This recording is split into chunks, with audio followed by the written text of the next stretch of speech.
आप देख रहे हैं इंडिया टाउन न्यूज, भारत की बात। इंडिया अलायंस को अपने वोट बैंक की गुलामी करनी है तो करें, उनको वहां जाके मुजरा करना है तो भी करें।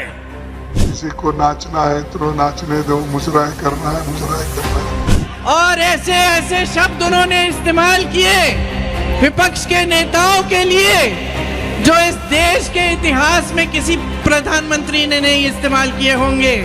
भाषा में भारी गिरावट आ गई और ऐसी भाषा वो बोल रहे हैं जिससे उनके समर्थकों को भी अच्छा नहीं लगता। कल तक उनसे असहमति होती थी, अब उनकी चिंता हो रही है।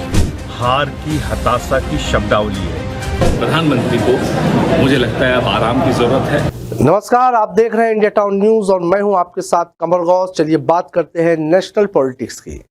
देश भर में लोकसभा चुनाव का आखिरी दौर चल रहा है और छठे चरण का चुनाव भी समाप्त हो चुका है।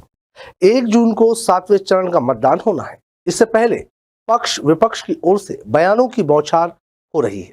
इसी क्रम में प्रधानमंत्री नरेंद्र मोदी का मुजरा वाला बयान जमकर वायरल हो रहा है। उनके इस बयान पर संजय सिंह, तेजस्वी यादव समेत कई विपक्षी नेताओं ने जमकर घेरने की कोशिश की है। दरअसल शनिवार को प्रधानमंत्री नरेंद्र मोदी बिहार दौरे पर रहे, जहां उन्होंने एक के बाद एक 3 लोकसभा सीटों का दौरा किया। सबसे पहले उन्होंने पाटलिपुत्र, फिर काराकाट और फिर बक्सर लोकसभा सीट पर चुनावी जनसभा को संबोधित किया। इसी दौरान उन्होंने पाटलिपुत्र से लोकसभा सीट से भाजपा प्रत्याशी राम कृपाल यादव के समर्थन में वोट मांगे और इंडिया गठबंधन पर निशाना साधते हुए एक विवादित बयान दिया।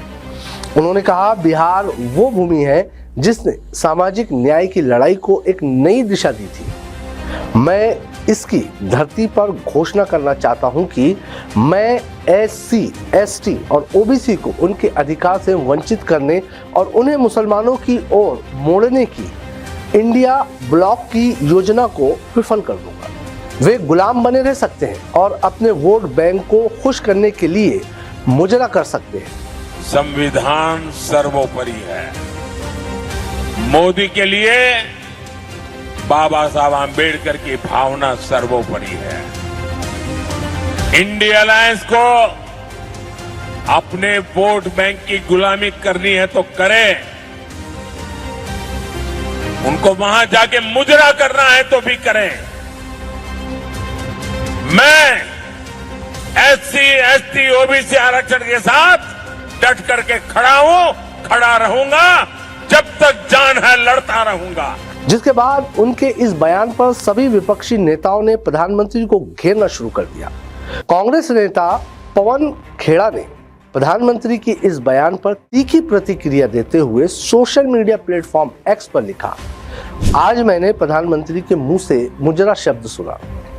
मोदी जी, ये कैसी मन स्थिति है? आप कुछ लेते क्यों नहीं? अमित शाह और JP नड्डा जी को तुरंत उनका इलाज करना चाहिए। शायद सूरज के नीचे भाषण देने से उसके दिमाग पर बहुत अधिक प्रभाव पड़ा है। आज प्रधानमंत्री ने फिर से उनकी जुबान फिसली या क्या कहें, अब समझ में नहीं आ रहा कि इनकी शायद आदत नहीं है धूप में जाकर प्रचार करने की। राहुल गांधी की तो आदत है 4000 किलोमीटर वो पैदल चले। प्रधानमंत्री को शायद अब प्रचार से थकान बढ़ गई है। जिन शब्दों का वो इस्तेमाल करते हैं, मुजरा करेगी कांग्रेस पार्टी, इस तरह के शब्द प्रधानमंत्री के पद पर बैठे हुए व्यक्ति को बिल्कुल शोभा नहीं देते। प्रधानमंत्री को मुझे लगता है अब आराम की ज़रूरत है और मैं अमित शाह जी और नड्डा जी दोनों से आग्रह करूँगा, अगर आपकी थोड़ी सी भी वो सुनते हों तो उनका तुरंत इलाज कराएं। उनको इलाज की आवश्यकता है। नरेंद्र मोदी जी थक चुके हैं, बीमार हैं। इसके अलावा आप नेता संजय सिंह ने कहा, ये PM मोदी की हताशा और हार का भाषण है। साथ ही उन्होंने प्रधानमंत्री पर आरोप लगाते हुए X पर लिखा, मोदी संविधान खत्म करेंगे, आरक्षण खत्म करेंगे, चुनाव खत्म करेंगे। जब ये चोरी पकड़ी गई तो मोदी बौखला गए। हर चरण के बाद मोदी की भाषा बिगड़ती जा रही है। अंतिम चरण के पहले मंच से मां बहन की गाली बकेंगे मोदी। प्रधानमंत्री के बारे में मैं बार बार इस बात को कह रहा हूं कि उनकी भाषा जो है वो प्रधानमंत्री की भाषा नहीं है, वो एक सड़क छाप व्यक्ति की भाषा है। अब एक सड़क छाप व्यक्ति अगर ऐसी बातें बोलता है तब तो समझ में आता है देश का प्रधानमंत्री अगर ये भाषा बोल रहा है तो इससे ज़्यादा दुर्भाग्यपूर्ण इस देश के लिए कुछ नहीं हो सकता कि एक ऐसा व्यक्ति जिसका अपनी भाषा के ऊपर कोई नियंत्रण नहीं है, कभी 50 करोड़ की गर्लफ्रेंड बोलता है, कभी जर्सी गाय बोलता है, कभी कांग्रेस की विधवा बोलता है, कभी शरद पवार को भटकती आत्मा बोलता है, कभी उद्धव ठाकरे को नकली संतान बोलता है, कभी अरविंद केजरीवाल को आतंकवादी, खालिस्तानी और बदनसीब बोलता है। तो प्रधानमंत्री मैं समझता हूँ कि वो अपना आपा खो चुके हैं और वो इस तरह की बातें कर रहे हैं। उनको अब कोई गंभीरता से ले नहीं रहा, ये उनकी हार की हताशा की शब्दावली है। और मैं फिर दोहरा रहा हूँ कि ये एक प्रधानमंत्री की शब्दावली नहीं है, ये एक सड़क छाप व्यक्ति की शब्दावली है। वहीं कांग्रेस नेता राहुल गांधी ने पीएम के इस बयान पर प्रतिक्रिया देते हुए लिखा, प्रधानमंत्री की भाषा की गरिमा और भारतीय जनता पार्टी की सीटें दोनों ही लगातार गिरती चली जा रही है। इसके अलावा टीएमसी सांसद साकेत गोखले, आरजेडी नेता मनोज झा समेत कई विपक्षी नेताओं ने इस बात की आलोचना की है। किसी को नाचना है तो नाचने दो, मुजराए करना है मुजराए करना है। ऐसी बातें मैं नहीं समझता एक देश के प्रधानमंत्री एक स्टेट्समैन लाइक उनकी बात होना चाहिए, लेकिन भड़काने की बात बहुत करते हैं। और ऐसे ऐसे शब्द उन्होंने इस्तेमाल किए विपक्ष के नेताओं के लिए जो इस देश के इतिहास में किसी प्रधानमंत्री ने नहीं इस्तेमाल किए होंगे। देखिए, प्रधानमंत्री पद का पूरा देश आदर करता है, हम भी आदर करते हैं। आपकी आस्था, आपकी आशाएं मोदी जी से एक समय में जुड़ी हुई थी। क्या मोदी जी की जिम्मेदारी नहीं बनती कि वो पद की गरिमा रखे, पद की मर्यादा रखे?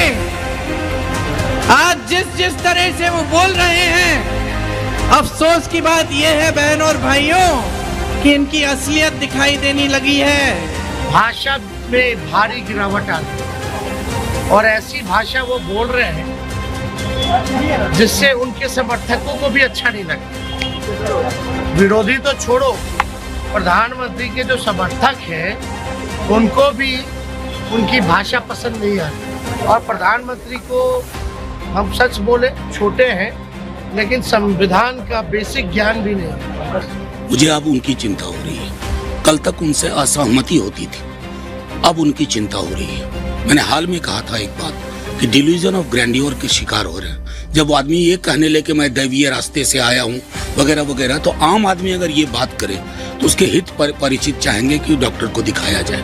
मछली, मटन, मंगलसूत्र और मुजरा, ये प्रधानमंत्री की जुबान, ये गुजरात की लिस्ट। देश के प्रधानमंत्री को दिग्भ्रमित करना चाहिए। जातियों का नाम ले ले करके आप जिस प्रकार के व्यवहार, जिस प्रकार का आज आप आचरण कर रहे थे, मोदी जी माफ कीजिएगा, इतिहास आपको माफ नहीं करेगा। आपको बता दें कि आखिरी चरण का मतदान 1 जून को होगा, जिसमें देश के 8 राज्यों के 58 सीटों पर वोट डाले जाएंगे, जिसका परिणाम 4 जून को आएगा। अगर चुनावी विश्लेषक प्रशांत किशोर की माने तो उन्होंने कहा है कि भारतीय जनता पार्टी एक बार फिर पूर्ण बहुमत से जीत रही है। वहीं जाने माने विश्लेषक योगेंद्र यादव का मानना है कि इस बार भारतीय जनता पार्टी अकेले दम पर पूर्ण बहुमत हासिल नहीं कर पाएगी।